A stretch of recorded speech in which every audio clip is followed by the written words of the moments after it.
கிறிஸ்துவுக்குள் மிகவும் பிரியமான மகிமை தொலைக்காட்சி நேயர்கள் அனைவருக்கும் ஆண்டவரும் இரட்சகருமாகிய இயேசு கிறிஸ்துவனுடைய பரிசுத்தமுள்ள நாமத்தினால் வாழ்த்துக்களை தெரிவித்துக் கொள்கிறோம்.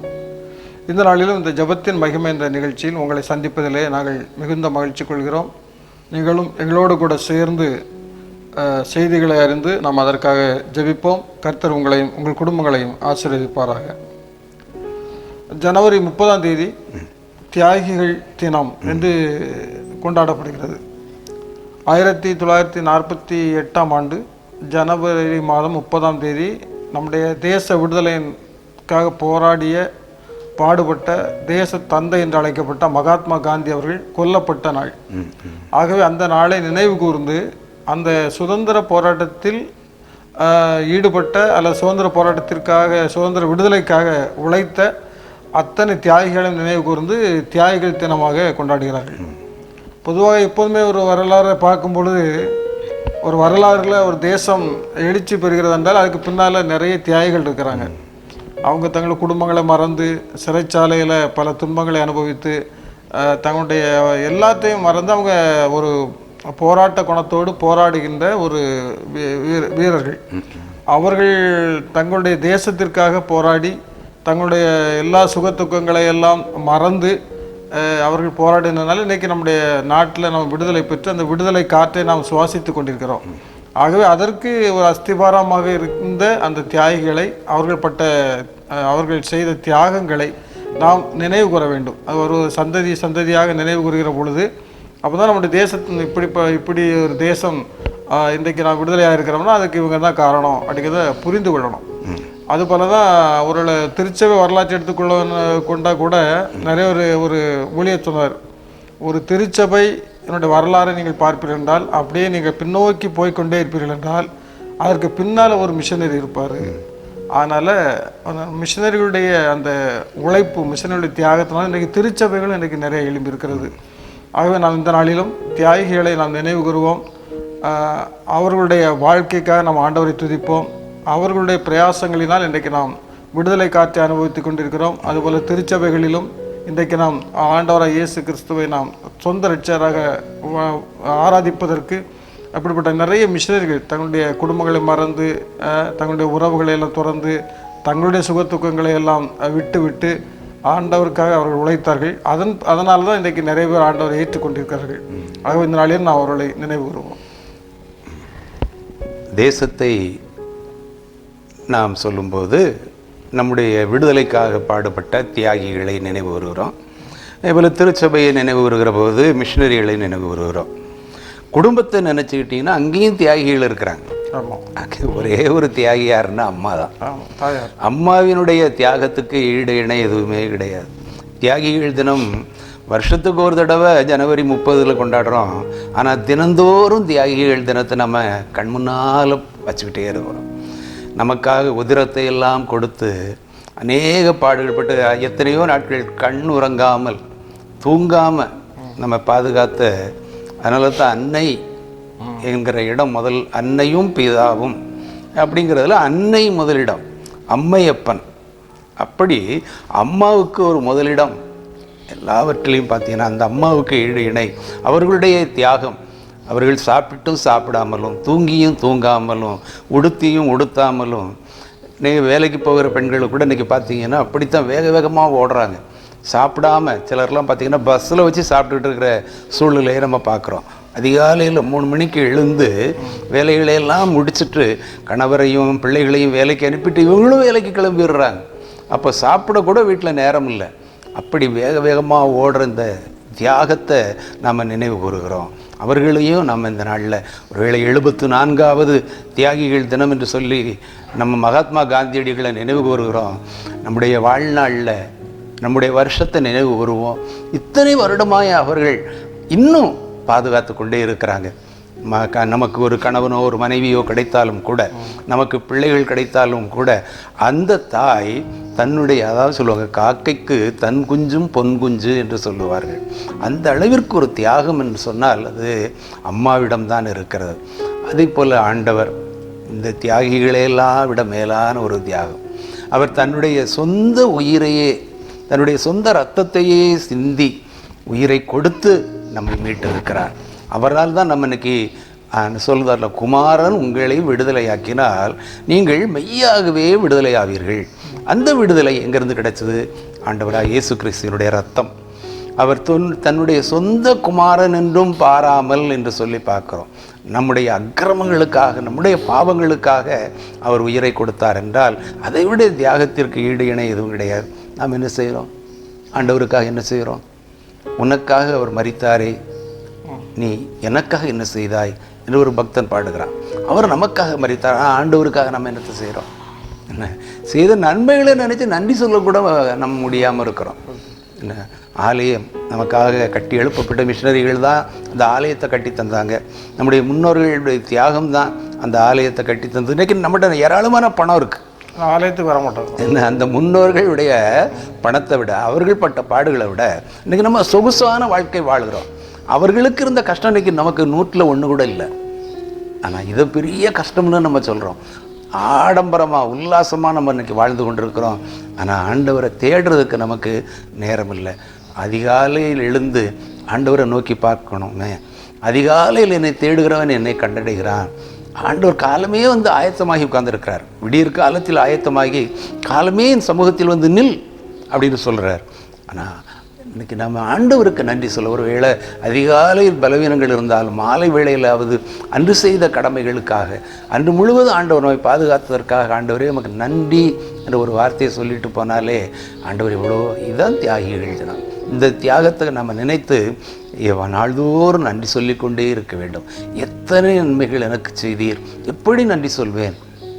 நான் கடந்த வாரத்தில் மெய்யான தேவபக்தி, மெய் தேவபக்தி அப்படின்னு சொல்லி பார்க்கும்போது அழகாக மீகா சொல்லுவார். 6ஆம் அதிகாரம் 8ஆம் வசனத்தில், மனுஷனே நன்மை இன்னதென்று அவர் உனக்கு அறிவித்திருக்கிறார். என்ன செய்யணும்? என்ன செய்யணும்ப்பா? நியாயத்தை செய்து, நியாயத்தை செய். என்ன அதே போல் இரக்கத்தை சிநேகித்து இரக்கம் பாராட்டு. 3வது, உன் தேவனாகிய கர்த்தருக்கு முன்பாக மனத்தாழ்மையாய் நடந்துகள். இப்போது நியாயம், இரக்கம், தாழ்மை. அவர் வேறு எதையும் சொல்லலை. ஓசியா 6ஆம் அதிகாரம் 6ஆம் வசனத்தில் என்ன சொல்கிறாரு? பலியே அல்ல, இரக்கத்தை விரும்புகிறேன். இரக்கம் வேணும், நியாயம் செய்யணும். ஒரு நியாயாதிபதி அப்படின்னு சொல்லி ஒரு மனுஷனை வேத புத்தகம் சொல்லுது. அந்த நியாயாதிபதி தான் அவன் பேர். ஆனால் அவன்கிட்ட நியாயம் இல்லையாம். அவன் தேவனுக்கு பயப்படாதவனும் மனுஷரை மதியாதவனுமாக இருந்தான். இன்றைக்கி நமக்கு தந்திருக்கிற பொறுப்பில் நம்ம எப்படி இருக்கிறோம்? நம்ம நியாயம் செய்கிறோமா? நம்ம நீதி செய்கிறோமா? உண்மையாக இருக்கிறோமா? இரக்கம். சமாரியன் ஓமையில் சொல்கிறாரு, 2 பேரை முன்னால் சொல்கிறாரு. ஒருத்தன் ஆசாரியன், இன்னொருத்தன் லேவியன். 2 பேரும் நாங்கள் ஊழியத்துக்கு போகணுன்னு போயிருந்தாங்க. ஆனால் சமாரியன் அப்படி இல்லை. அவன் அந்த மனுஷன் மேலே இரக்கம் பாராட்டி சொந்த வாகனத்தின் மேலே ஏற்றிக்கொண்டு சத்திரத்துக்கு எடுத்து போய் எல்லா மருத்துவ செலவையும் செய்தான். இரக்கம் பாராட்டினான். ஆண்டவர் சொல்கிறாரு, அவனுக்கு இரக்கம் செய்தவன் தான் உனக்கு அடுத்தவன், உனக்கு பிறன். நீயும் போய் அந்த படியை செய். அதே போல் தாழ்மை. இந்த தாழ்மைன்னு சொல்லணும்னா ஆண்டவர் யோவான் 13ஆம் அதிகாரத்தில் சொல்கிறார்ல, போதகரும் ஆண்டவருமாகி நானே உங்கள் கால்களை கழுவினது உண்டானால் நீங்களும் ஒருவருடைய கால்களை ஒருவர் கழுவும். இதுதான் தாழ்மை. இன்றைக்கி தாழ்மை இருக்கா? அப்பா அம்மாவுடைய காலை தொட்டு கும்பிடுறதுக்கு இன்றைக்கி மனசு இல்லை, என்ன குனிய முடியல. அந்த காலங்களில் பெரியவர்களை தொட்டு கும்பிட்டு அவங்க ஆசீர்வாதம் வாங்கிட்டு போனாங்க. இன்றைக்கி அவங்க முன்னால் குனிகிறதுக்கு நம்ம கஷ்டப்படுறோம். பெரியவர்கள் முன்னால் நம்ம தாழ்மையாக இருக்கணும். தாழ்மை, ஒபீடியன்ஸ், கீழ்ப்படிதல் இன்றைக்கி நம்ம இடத்துல இருக்கிறதா? இந்த தியாகிகள் தினத்தில் இதையெல்லாம் நினச்சி பார்த்து தான், இதுதான் தெய்வ பக்தி, இதுதான் உண்மையான பக்தி. யோனா சொல்லுவான், நான் தேவனிடத்தில் பயபக்தி உள்ளவன், தேவனிடத்தில் பயபக்தி உள்ளவன். அதே போல் சிமியோனை சொல்லி பார்த்தோம்னா அவனும் தேவபக்தி உள்ளவன் அப்படின்னு சொல்லப்பட்டிருக்கு. அனனியா தேவபக்தி உள்ளவன் அப்படின்னு சொல்லப்பட்டிருக்கு. இப்படிப்பட்ட பக்திகள், பக்திக்குரிய காரியம் எங்கே இருக்குன்னா அந்த தியாகத்தில் தான் இருக்குது. அம்மா அப்பாவிடம் பயபக்தியாக நடக்கணும், ஆலயத்தில் பயபக்தியாக நடந்து கொள்ளணும், நம்ம வேலை செய்கிற இடத்துல பயபக்தியாக நடக்கணும். இந்த மாதிரி இதெல்லாம் தியாகம். இந்த தியாகத்தை நாம் செய்தோம்னா ஆண்டவர் இப்படிப்பட்ட இந்த தியாகத்தையோ நமக்கு தந்திருக்கிறார். நான் நல்ல மாதிரியை உங்களுக்கு வைத்து போகிறேன் அப்படின்னு சொல்லியிருக்காரு. அந்த மாதிரியை பின்தொடர்ந்து மகாத்மா காந்தின்னு சொல்கிறோம். 74 ஆண்டுகள் ஆண்டுதோறும் நம்ம உறுதிமொழிலாம் எடுக்கிறோம் தியாகிகள் தினத்தில். ஆனால் எல்லாவற்றையும் காற்றில் விட்டுட்டு பெற்ற அம்மா அப்பாவை மதிக்காமல், திருச்சபையை மதிக்காமல், ஆண்டவரை மதிக்காமல், எனக்கு நான் டைம் இல்லைப்பா, எனக்கு என் வேலையே எனக்கு தலைக்கு மேலே இருக்குது என்று சொல்லிக் கொள்கிறோம். இல்லை, உன்னுடைய வீட்டில் இருக்கிற அம்மாவுக்கு முன்னால் ஒன்று தாழ்த்து, ஆலயத்தை நேசி, ஆண்டவரை மகிமைப்படுத்து. நானும் என் வீட்டார்மோ வென்றால் இப்படிப்பட்ட அந்த தலைமுறையாக அதை பார்த்து எங்கள் அப்பா எப்படி நடக்கிறாங்க அதை நான் செய்யணும், நான் எப்படி செய்கிறேன்னு பார்த்து என் பிள்ளைகள் செய்யணும். இதைத்தான் ஆண்டவர் தியாகிகள் தினம் அப்படின்னு சொல்கிறார். இந்த தியாகிகள் தினத்தில் நாம் நாட்டுக்காக பாடுபட்டவர்களை நினைப்பதை காட்டிலும் நம்முடைய வீட்டிலே நமக்காக பாடுபட்டவர்களை, அம்மாவை அப்பாவை நினைப்போம், ஆண்டவரை நினைப்போம், நமக்கு மேன்மையை தந்திருக்கிற ஆலயத்தை நினைப்போம். கர்த்தர் நம்மையும் நம்முடைய குடும்பங்களையும் ஆசீர்வதிப்பார். இப்பொழுது நாம் அவர்களுக்காக ஜெபிப்போம். நேசிக்கு நல்ல ஆண்டவரே, இந்த பரிசுத்தமான ஜபத்தின் மகிமை இந்த நிகழ்ச்சிக்காக நன்றி செலுத்துகிறோம். இந்த நாளிலும் தியாகிகள் தினத்திற்காக நமக்கு நன்றி செலுத்துகிறோம். ஆண்டவர் எங்களுடைய தேசத்திற்காக, இந்திய தேசத்தின் விடுதலைக்காக பாடுபட்ட அநேக தியாகிகளை இந்த நாளில் நினைவு கூறுகிறோம். விசேஷமாக காந்தியடிகள், ஆண்டவரே, நான் அவரை பின்பற்றின அநேக மனிதர்கள், ஆண்டவரே, அவர்களுடைய தியாகத்தினால், ஆண்டவர் அவருடைய உழைப்பினால், ஆண்டவர் எங்களுடைய தேசம் விடுதலை அடைந்தது. நாங்கள் இந்த நாளிலும் விடுதலை பெற்ற ஒரு தேசத்திலே வாழ்வதற்கு நீர் கொடுத்த நல்ல கிருபைகளுக்காக ஸ்தோத்திரம். அதுபோல் ஆண்டவர், நாங்கள் எங்களுடைய திருச்சபைகளிலும் இந்த நாளில் மிஷனரிகளை நினைவு கூறுகிறோம். ஆண்டவரே, எங்களுடைய பகுதிக்கு வந்து, ஆண்டவரே, தங்களுடைய குடும்பங்களை எல்லாம் விட்டுவிட்டு, ஆண்டவர் இயேசுவுக்காக தங்களுடைய எல்லாவற்றையும் நஷ்டமின்றி எண்ணி இந்த நாட்களில் இங்கே வந்து பணி செய்த அத்தனை திருச்சபை மிஷனரிகளுக்காக நமக்கு நன்றி செலுத்துகிறோம். ஆண்டவர், அவர்கள் எங்களுடைய வாழ்க்கையிலே அவர்கள் தந்த இந்த ரட்சிப்பின் வெளிச்சத்திற்காக நமக்கு நன்றி செலுத்துகிறோம். அந்த ரட்சிப்பின் வெளிச்சத்தில் நாங்கள் கழிவுற செய்த கிருபைக்காக ஸ்தோத்திரம். ஆண்டவரே, இந்த நாட்களிலும் ஆண்டவரே, நாங்கள் பேசிக்கொண்டபடி இந்த நாட்களில் குடும்பங்களிலே ஆண்டவரே பல தியாகங்களை செய்து வருகிற ஆண்டவரே பெற்றோர்களுக்காக, தாய்மார்களுக்காக விசேஷமாக ஜெபிக்கிறோம். ஆண்டவரே, அவர்களை ஆசீர்வதிக்க ஜெபிக்கிறோம். அவருடைய தியாகத்தினால்தான் குடும்பங்கள் கட்டி எழுப்பப்படுகிறது. அவருடைய தியாகத்தினால்தான் பிள்ளைகள், ஆண்டவரே, இன்றைக்கு அவர்கள் எழும்பி பிரகாசிக்கிறார்கள் என்பதை பிள்ளைகள் தங்களுடைய பின்னாட்களிலே உணர்வதற்கு ஆண்டவரை கிருபை தர வேண்டும் என்று ஜெபிக்கிறோம். ஆண்டவரை, இப்படிப்பட்ட தியாகங்களை எல்லாம் நாங்கள் உணர்ந்து எங்களுடைய வாழ்க்கையில நினைத்து பார்ப்பதற்கு ஆண்டவர் கிருபை தாரும். இதை நாங்கள் நினைத்து பார்ப்பது மட்டுமல்ல, ஆண்டவர், எங்களுடைய வாழ்க்கையிலும் நாங்கள் வெளிப்படுத்த வேண்டும்.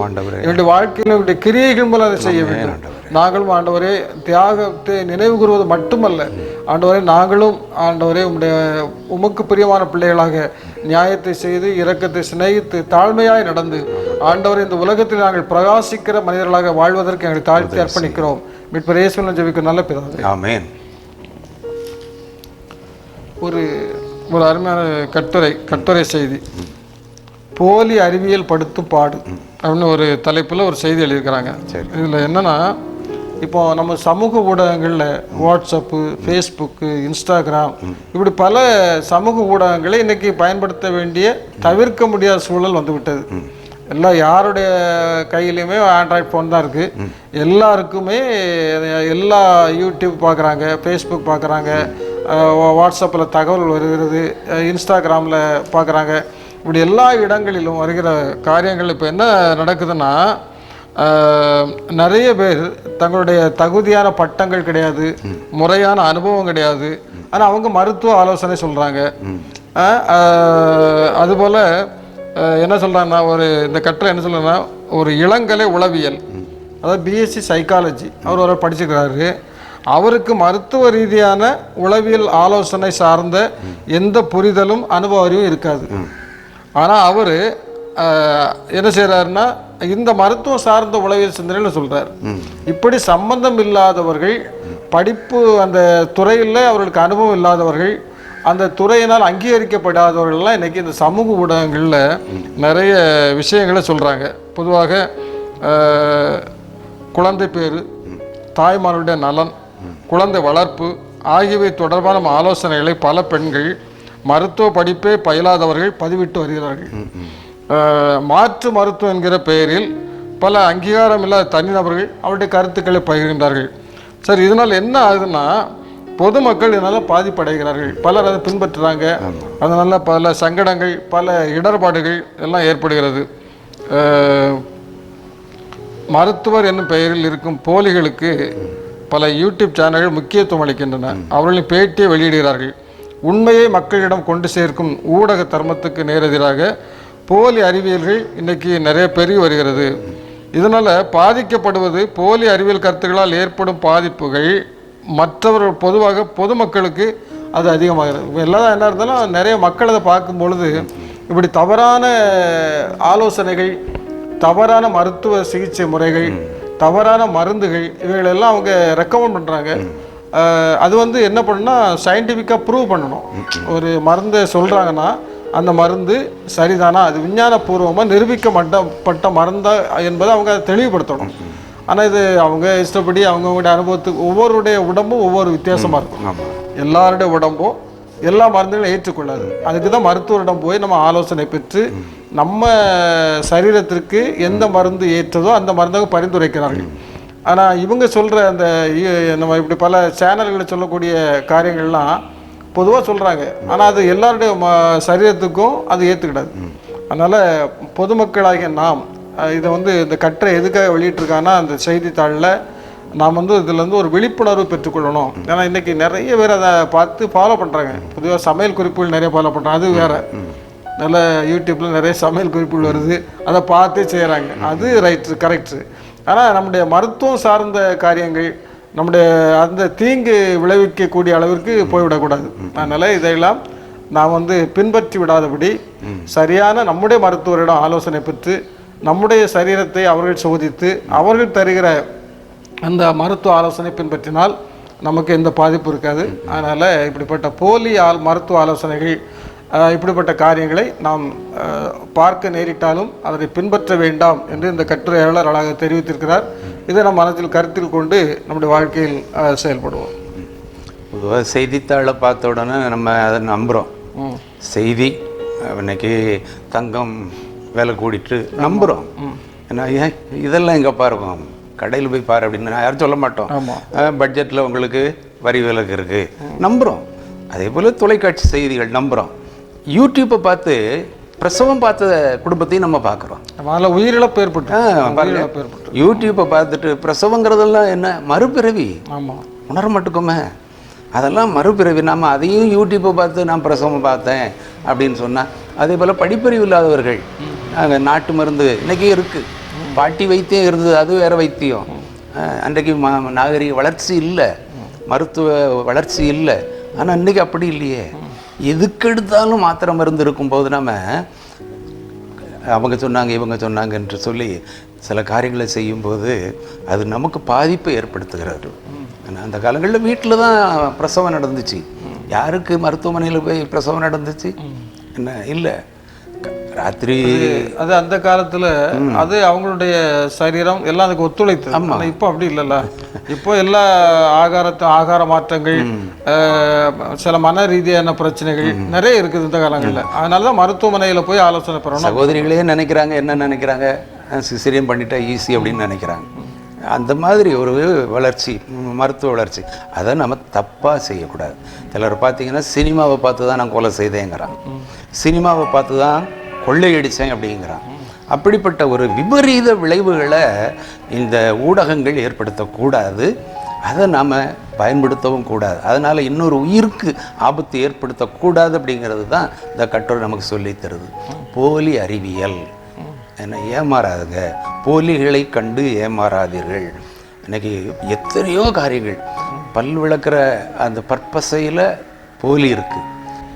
அந்த இன்னொரு நிறுவனத்தின் பெயரில் இவன் மலிவான ஒரு பொருளை தயார் செய்து விற்கிறான். அது சிலவங்க பொதுவாக எல்லாருமே பார்க்க அவசரங்கள்லாம் நம்ம வாங்கிட்டு வந்துடுவோம். ஆனால் வீட்டில் இருந்து பார்த்த பிறகு தான் தெரியும் இது என்ன தப்பாலாம் இருக்குது அப்படின்னு. அப்படி இருக்குது, நிறைய போலிகள் இருக்குது. நிறைய அந்த பிஸ்கட்டில் பார்த்தீங்கன்னா அதில் உண்மையாகவே கோதுமை மாவில் தான் பிஸ்கட் செய்யணும் அப்படிங்கிறது அவங்க உணவுத்துறை சொல்லியிருக்கிற நிபந்தனை. அவங்க அதிகாரிகள் வந்து பார்க்குறாங்க, அங்கே போகிறோம் கோதுமை மாவுலாம் வரிசையாக வச்சுருக்காங்க. ஒரு உணவுத்துறை அதிகாரி சொன்னது, முன் வரிசையில் பூரா கோதுமை மூடையாக இருந்தது, மாவு மூடை. ஆனால் அதுக்கு அடுத்த 2வது வரிசையில் போய் நாங்கள் குத்தி பார்த்தோம்னா அங்கே மைதா மாவு இருக்குது. எங்களை ஏமாத்துறதுக்கு வரிசையாக கோதுமை மாவு வச்சுருக்கிறாங்க. இப்படியும் பெரிய பெரிய கம்பெனிங்களை பணத்தை கொடுத்து மோசடி பண்ணிடலான்னு நினைக்கிறாங்க. ஆனால் நாங்கள் அதுக்கு அனுமதி கொடுக்கல, என்னுடைய பணிக்காலத்தில் நான் கொடுக்கலன்னு ஒரு அதிகாரி சொன்னார். அதே போல் எங்கே பார்த்தாலும் போலிகள். குழந்தை உணவில் குழந்தைகளுக்கு கொடுக்குற பால் பவுடர் கூட போலியான பால் பவுடரை பார்க்குறோம். ஒருத்தன் விஷத்தை குடிச்சிட்டான், அவன் சாக போகிறான். ஆனால் அவனுக்கு கொடுத்த மருந்து போலியான மருந்து, அந்த விஷத்தை முறிக்கக்கூடிய மருந்து.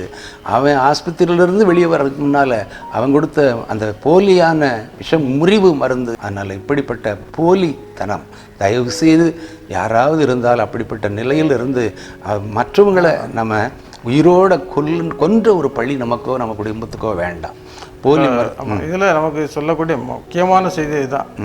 எந்த நமக்கு ஒரு வியாதி வந்தாலும் இந்த முறையான மருத்துவ சிகிச்சை, மருத்துவ ஆலோசனை பெற்று, இப்போ உள்ள காலங்களில், பழைய காலங்கள் வேற, நீ சொன்ன போல பழைய காலங்களில் நம்ம பாட்டிமாரு தாத்தாமாரு அனுபவம் உள்ளவங்க இருந்தாங்க. இப்போ அந்த அனுபவங்கள் உள்ளவர்கள் யாருமே பொதுவாக பார்ப்பது அரிது. அதனால நமக்கு ஏதாவது வியாதி வந்ததுன்னா, இப்போ இன்னைக்கு பார்த்தீங்கன்னா எந்த ஊர் இடத்துலையும் மருத்துவமனை இல்லாத ஊரே கிடையாது. எல்லா இடங்களும் மருத்துவமனைகள் இருக்கு. அந்த உரிய மருத்துவரோட போய் உரிய ஆலோசனை பெற்று அதை கண்டிப்பாக செய்யணும். குறிப்பாக குழந்தைகளுக்கு, சின்ன பிள்ளைகளுக்கு, வளர இளம் பிள்ளைகளுக்கெல்லாம் கண்டிப்பாக எந்த இது வந்தாலுமே மருத்துவத்தினோட ஆலோசனை பெற்று நம்ம அதை செய்தால் நம்முடைய ஒரு உடம்புக்கு ஒரு நல்ல சரீரத்துக்கு பாதுகாப்பாக இருக்கும். அதை பற்றிய ஒரு விழிப்புணர்வை பெற்றுக்கொள்ளணும். அதுக்காக நம்ம வீடுகளில் எடுத்துட்டாலும் எத்தனை பேர் வீட்டில் பாட்டி இருக்காங்க? நம்ம பாட்டி எத்தனை பேர் வீட்டில் இருக்காங்க? இல்லை கிடையாது. இல்லை இருந்தாலுமே அவங்களுக்கு பழைய மதிப்பு கொடுக்க மாட்டோம்ல, மதிப்பு கொடுக்க மாட்டோம். அவங்களுக்கு தெரியும், அவங்க சாதாரண ஒரு வெங்காயத்தை இடித்து கொடுத்தா கூட அதுக்கு அற்புதம் இருந்தது. ஆனால் அன்றைக்கி நம்ம மருத்துவமனையை நம்பி வாழ்ந்து கொண்டிருக்கிறதுனால இன்றைக்கி மருத்துவமனையில் தான் பிறக்க பிள்ளைகள். அன்றைக்கி லீவுன்னா பாட்டி வீட்டுக்கு போவாங்களாம். இன்றைக்கி எங்கே போகுது அந்த பிள்ளைகள்? ஆஸ்பத்திரிக்கு தான் போகுது. பாட்டி வீட்டுக்கு போன பிள்ளைகள், ஏன்னா அது பாட்டி வீட்டில் பிறந்த பிள்ளை. பாட்டி வீட்டில் பிறந்த பிள்ளை பாட்டி வீட்டுக்கு போகுது, ஆஸ்பத்திரியில் பிறந்த பிள்ளை ஆஸ்பத்திரிக்கு தான் போகுது. அப்படி வருகிற அந்த பிள்ளைகளுக்கு மருத்துவர்கள் நல்ல மருத்துவர்களாக, உண்மையான மருத்துவர்களாக அல்லது நல்ல மருந்துகளை அவர்கள் கொடுப்பார்கள் என்றால் அது பிரயோஜனமாக இருக்கும். இந்த மாதிரி மருந்து ஒன்று பிசிக்கல் சாம்பிள்னு வச்சுருப்பான், அதை கூட கடையில் வச்சு விற்றுருதான். அப்படியெல்லாம் விற்பனை நடக்காதபடி இப்படிப்பட்ட போலி மருத்துவர்கள் ஏராளம் இருக்கிறாங்க. நம்ம ஏமாந்துடக்கூடாது. போலி மாத்திரை மருந்துகள் இருக்குது, ஏமாந்துடக்கூடாது. குறிப்பாக மாத்திரை வாங்கும்போது 2 டேட் போட்டிருக்காங்க. மேனுஃபேக்சரிங் டேட் இருக்குது, எக்ஸ்பைரி டேட் இருக்குது. நம்ம அந்த மாத்திரை வாங்க ஒரு 2 நிமிஷம் உட்காந்து அதை பார்த்துட்டிங்கன்னா மாத்திரைக்கு டேட் இருக்கா, அதை மருத்துவமனையிலையும் அதை கழிக்க மாட்டுக்காங்க, அல்லது மருந்து கடையிலையும் அதை கழிக்க மாட்டுக்காங்க. கூட்டத்தோட கூட்டமாக விற்று விட்டுருதாங்க. அந்த மாதிரி ஏமாந்துடாதபடி இந்த கட்டுரை நமக்கு நல்ல பாடத்தை கற்றுத்தருகிறது. நல்ல ஆண்டவர். இன்றைக்கி போதகர்களும் இன்றைக்கி எத்தனையோ ஊழியங்களில் பார்த்திங்கன்னா வஞ்சிக்கிற போதகர்களை நம்ம பார்க்குறோம். அப்படியும் இல்லாதபடி அது உண்மையான போதகர் தானா, நல்லவர், உண்மை, அவர் சொல்கிற வார்த்தை உண்மைதானா என்பதை பார்த்து நல்லவர்களை பின்பற்றணும். ஆண்டவர் சொல்ல நான் அதுதான் முதல் குறிப்பிலேயே நம்ம பார்த்தோம். ஆண்டவரும் போதகருமாகிய நானே, அவர் தான் நமக்கு முன்மாதிரி. அவரை பின்பற்றுங்கள். அவருடைய ஊழியங்களை கேளுங்க, ஆனால் அவங்க செய்கையின்படி செய்யாதிருங்கள். சொல்ல கேளுங்க, அவங்க நல்லா பேசுவாங்க, ஆனால் அவங்ககிட்ட செய்கையின்படியோ செய்யாதிருங்கள். அந்த மாதிரி குருக்கள் என்று அழைக்கப்படாதிருங்கள். ரபி என்றால் போதகர், நீங்கள் போதகர் என்று அழைக்கப்படாதிருங்கள். ஆண்டவர் சொன்ன வார்த்தை. அப்படிப்பட்ட நிலையில் இன்றைக்கி ஏராளமான போலிகள் இருக்கிறதுனால நியாயமான பாதை, நல்ல பாதை எது? நல்ல பாதை, விரிவும் விசாலமுமான பாதை. எல்லாரும் அங்கே தான் போகிறாங்க. ஏன் அந்த இடுக்கமான பாதையில் போகலை? ஒருத்தரும் போகலை, நானும் போகலை. அப்படி இல்லாதபடி மாயை மாயை மாயை, எல்லாம் மாயை. இந்த மாயையான உலகத்தில் நம்ம நியாயமாய் நடப்பதற்கு நம்ம ஆண்டவரை தேடுவோம். மாதிரி ஒருவர், அவர் ஒருவர் தான். அதுக்கப்புறம் யார் சொல்லியிருக்காருன்னா பவுலடிகளார் சொல்கிறார், 2வது என்னை பின்பற்றுங்கள்னு சொன்னது இந்த 2 பேர் தான். ஆண்டவராக இயேசு கிறிஸ்து சொன்னார் என்னை பின்பற்று, அதே போல் என்னை போல் ஆகுங்கள் அப்படின்னு சொன்னது யார்? பவுலடிகள். இந்த 2 பேரும் அதற்கு உகந்தவர்களாக வாழ்ந்தார்கள். நாமும் மற்றவங்க பின்பற்றுவதற்கேற்ற வாழ்க்கை இன்றைக்கி நம்ம குடும்பத்திலேயாவது பிள்ளைகளுக்கு முன்பாக நாம் நல்லவர்களாக நடக்க, சமுதாயத்தில் நல்லவர்களாக நடக்க எல்லோரும் நம்ம எதிர்பார்க்குறாங்க. கிறிஸ்தவன் பாவன், அவன் கிறிஸ்தவா, அவங்களாம் கிறிஸ்தவங்க, அவங்க உண்மையை தான் பேசுவாங்க. நம்பி ஒரு பொறுப்பை ஒப்படைக்கக்கூடிய அளவுக்கு நாம் வாழ வேண்டும். போலியான வாழ்க்கை வாழ்ந்து மக்களை நாம் ஏமாற்றாமல் இருக்க கர்த்தர் நமக்கு உதவி செய்வாராக. ஜெபிப்போமே. போதகரும் ஆண்டவருமாகிய நானே, உங்கள் கால்களை கழுவினது உண்டானால் நீங்களும் ஒருவருடைய கால்களை ஒருவர் கழுவ கடவீர்கள். நான் உங்களுக்கு மாதிரியை பின்பற்றி வைத்து போகிறேன். மட்டுமல்ல, நான் பரிசுத்தராய் இருக்கிறது போல நீங்களும் பரிசுத்தராயிருங்கள். நானே வழி, நானே சத்தியம், நானே ஜீவன் என்று சொன்ன நல்ல ஆண்டவர் நமக்கு இருக்கிற போது, ஆண்டவரே, இந்த உலகத்திலே நாங்கள் போலியான வாழ்க்கையை கண்டு ஏமாந்து விடாதபடி, ஆண்டவரே, மாய்மாலமான வாழ்க்கையை கண்டு ஏமாந்து விடாதபடி, நிழல் போன்ற வாழ்க்கையை கண்டு வஞ்சிக்கப்படாதபடி, ஆண்டவரே, நீர் எங்களுக்கு முன்பாக ஒரு ஜீவனுள்ள சாட்சியாக வைத்திருக்கிறபடினால், ஆண்டவரே, உண்மை எங்களுக்கு அனுதினமும் வெளிப்படுத்துகிறபடியினால், என்னை பின்பற்றி வா என்று சொன்ன அந்த ஆண்டவருடைய வார்த்தையை பின்பற்றினவருடைய வாழ்க்கையில் ஒன்றும் குறைவில்லாதபடி எல்லாவற்றையும் நிறைவாய் நடத்தி தந்தது போல நீர் எங்களுடைய வாழ்க்கையை நிறைவாக்கி தர வல்லவராக இருக்கிறீர். உம்முடைய வல்ல கரத்திலே, உம்முடைய நல்ல அடைக்கலத்திற்குள்ளாக எங்களை முற்றிலுமாக அர்ப்பணிக்கிறோம் சாமி. ஆண்டவரே, நீரே எங்களுக்கு கண்மலை, நீரே எங்களுக்கு கோட்டை, நாங்கள் நீர் வந்தடையத்தக்க கண்மலையாயிரும் என்று ஆண்டவரை கேட்டுக்கொண்டது போல நாங்கள் உம்முடைய சமூகத்திலே கேட்கிறோம். ஆண்டவரே, இந்த நாட்களிலே மருத்துவர்கள் என்கிற பெயரிலே, அல்லது பல சட்ட ஆலோசகர்கள் என்கிற பெயரிலே, பல காவல்துறையினுடைய பெயரிலே பலரும் பலவிதமாக ஏமாற்றுகிற நிகழ்ச்சிகளை நாங்கள் பார்க்கிறோம். போலி வருமானத்துறை அலுவலர்களை நாங்கள் பார்க்கிறோம். போலி காவல்துறைகளை அதிகாரிகளை நாங்கள் பார்க்கிறோம். ஆண்டவரே, இப்படி பலரும் பலவிதமாக ஏமாற்றப்படுகிற வேளையிலே மருத்துவர்களும் ஏமாற்றுகிற ஒரு சூழ்நிலையை நாங்கள் பார்க்கிறோம். கடைகளிலே விற்கிற பொருட்களிலே நாங்கள் ஏமாற்றப்படுகிறோம். ஆண்டவரே, இப்படிப்பட்ட ஒரு ஏமாற்றுகிறவர்கள் நிறைந்த இந்த உலகத்திலே நாங்கள் யாரையும் ஏமாற்றாதபடி, யாரிடத்திலும் ஏமாந்து போய் விடாதபடி நீர் எங்களுக்கு பாதுகாத்து வஞ்சிக்கப்படாதீர்கள் என்று சொல்லி இருக்கிறீர். ஆண்டவரே, போலியான ஆசீர்வாதமான வசனங்களை நாங்கள் நம்பி ஏமாந்து விடாதபடி கர்த்தாவே, நீர் எங்களுக்காக வைத்து சென்ற வார்த்தைகளை, எச்சரிப்பின் வார்த்தைகளை, மனம் திரும்புதலுக்கு ஏற்ற கனிகளை நாங்கள் கொடுக்கத்தக்கதாக ஆண்டவரே இப்பொழுதே நாங்கள் ஆயத்தப்பட நீர் உதவி செய்ய வேண்டும் என்று ஜெபிக்கிறோம். போலிகளை கண்டு ஏமாறாதபடி நீர் பாதுகாத்துக்கொள்ளும். அவர்களும் மனம் திரும்பட்டும் சுவாமி. அன்று சவுல் வெறி பிடித்தவனாக தமஸ்கு வீதியிலே சென்றான். ஆனால் அவனை நீர் அருமையான ஒரு பவுலாக மாற்றினீர். அவர் சொல்லுகிறார், என்னை போல் ஆகுங்கள் என்று.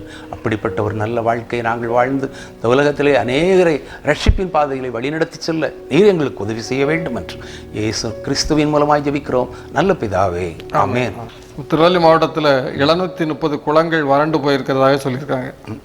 18,000 ஹெக்டேர் நெல் சாகுபடி சரிவு ஆகிருக்கிறதா சொல்கிறாங்க. சரி, இது இந்த நிலைக்காக நாம் இந்த நாளிலும் ஜெபிக்க வேண்டும். ஏன்னா கடந்த ஆண்டில் ஜனவரி மாதம் 50.2 மில்லிமீட்டர் மழை பெய்யிருக்கு. ஆனால் இந்த ஆண்டில் 16.8 மில்லிமீட்டர் மழை தான் பெய்யிருக்கு. அதே மாதிரி அணைகளில் வந்து பார்த்திங்கன்னா 12,882 மில்லியன் கண்ணாடி இருந்திருக்கு. ஆனால் இப்போது 5,140 மில்லியன் கண்ணாடி தான் இருக்குது. கோடை காலம் வேறு வருது. ஆமாம், அதுபோல் நிறைய குளங்கள், நம்முடைய 1096 குளங்கள் இருக்குதா திருநெல்வேலி மாவட்டத்தில். அதில் 730 குளங்கள் வறண்டு போயிருக்கிறதா சொல்கிறாங்க. அப்போ இப்படிப்பட்ட ஒரு வறட்சி இன்றைக்கு இருக்கிற, இதுக்காக நாம் கர்த்தரை சமூகத்தில் செய்வோம். எங்கள் நேசிக்கு நல்ல ஆண்டவரே, இந்த நாளிலும் ஆண்டவரே இந்த செய்திக்காக நம்முடைய சமூகத்தில் வருகிறோம். ஆண்டவரே, இந்த நாட்களிலும் ஒரு வறட்சியான நிலைமை இருக்கிறதாக நாங்கள் உணர்கிறோம். குளங்களில் தண்ணீர் இல்லை, அணைகளிலும் தண்ணீர் இல்லை. ஆண்டவரை, கடந்த ஆண்டை விட இந்த ஜனவரி மாதத்திலும் மழை மிகவும் குறைவாக பெய்திருக்கிறதா நாங்கள் செய்தியில் வாசிக்கிறோம். ஆண்டவரை, வானத்தின் பல கனிகளை திறந்து ஆசீர்வதிக்கிற எங்கள் தேவன், ஆண்டவரை நீர் எங்களை ஆசீர்வதிக்க வேண்டும் ஜெபிக்கிறோம். ஆண்டவரே, நாங்கள் எங்களை தாழ்த்தி ஜெபம் பண்ணுகிற பொழுது ஆண்டவரே, நீர் எங்கள் தேசத்திற்கு சேமத்தை தருகிற ஆண்டவர் என்று உங்களுடைய வசனம் எங்களுக்கு கற்றுக் கொடுக்கிறது. அதுபோல் நாங்களும் எங்களை தாழ்த்தி இந்த நாளிலே ஜெபித்து உங்களுடைய சமூகத்தில் ஆசீர்வாதங்களை பெற்றுக்கொள்ள ஆண்டவரை ஜெபிக்கிறோம். குறிப்பாக ஆண்டவரே, எங்கள் தேசத்தில் உள்ள, எங்கள் மாவட்டத்தில் உள்ள ஆண்டவரை இந்த வறட்சிய நிலை போக்கி ஆண்டவரே ஒரு மாவட்டம் செழிப்பதற்கு தேவை நல்ல ஆசீர்வாதமான மழையை நீ வரிசைக்கு செய்ய வேண்டும் என்று நம்முடைய சமூகத்தில் ஜெபிக்கிறோம். கர்த்தர் பெரிய காரியங்களை செய்வீராக. மீட்பரேசன் ஜெபிக்க நல்ல பிதாவே, ஆமென். ஞாயிற்றுக்கிழமை என்றாலே எத்தனையோ நிகழ்ச்சிகள் தொலைக்காட்சியிலே ஒளிபரப்பானாலும் மதியம் 1:30 மணிக்கு ஜெபத்தின் மகிமை என்கிற இந்த நிகழ்ச்சியை பார்க்க வேண்டும் என்று ஆவலோடு காத்திருந்து ஜெபித்த அன்பு உள்ளங்களே, கர்த்தர் உங்களையும் உங்களுடைய குடும்பங்களையும் இன்னும் ஆசீர்வதிப்பார். மீண்டும் அடுத்த வாரம் இதே நேரத்திலே நாங்கள் உங்களை காண விரும்புகிறோம். எங்களோடு இணைந்து ஜெபிக்க உங்களை அன்பாய் அழைக்கிறோம். நன்றி, வணக்கம்.